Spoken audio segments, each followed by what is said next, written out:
কাউকে 1 ইঞ্চিও ছাড় দিতে রাজি নয়। টানা 11টি রাত ধরে পারস্য উপসাগরের শান্ত জলসীমা কেঁপে উঠছে মার্কিন যুদ্ধ বিমানের গর্জনে।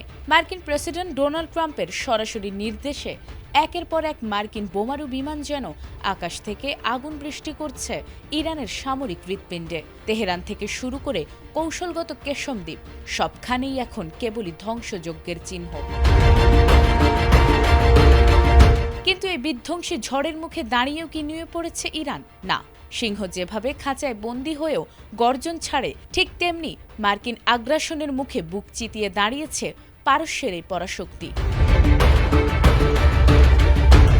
যুক্তরাষ্ট্রের এই অবিরাম আঘাতের পর পুরো বিশ্ব যখন ভাবছিল ইরান হয়তো এবার থমকে যাবে, ঠিক তখনই মধ্যরাতের স্তব্ধতা ভেঙে গর্জে উঠল ইরানের ইসলামিক রেভলিউশনারি গার্ড কর্পস।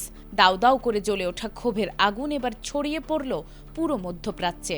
মার্কিন ঘাঁটির নিরাপত্তা বলয় ভেঙে ইরান ছুড়ে দিল ঝাঁকে ঝাঁকে ড্রোন আর ব্যালিস্টিক ক্ষেপণাস্ত্র।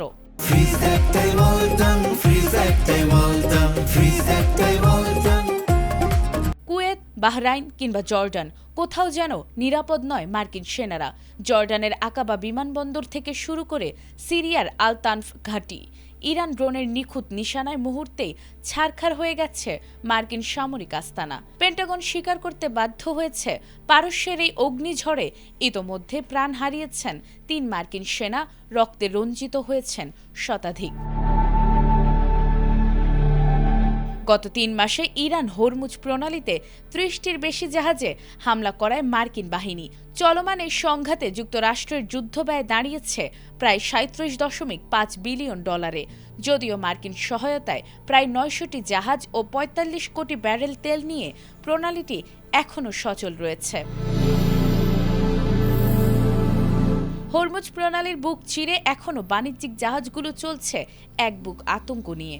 একদিকে ধ্বংসের রাজনীতি, অন্যদিকে অর্থনীতির লাইফলাইন সচল রাখার মরিয়া চেষ্টা।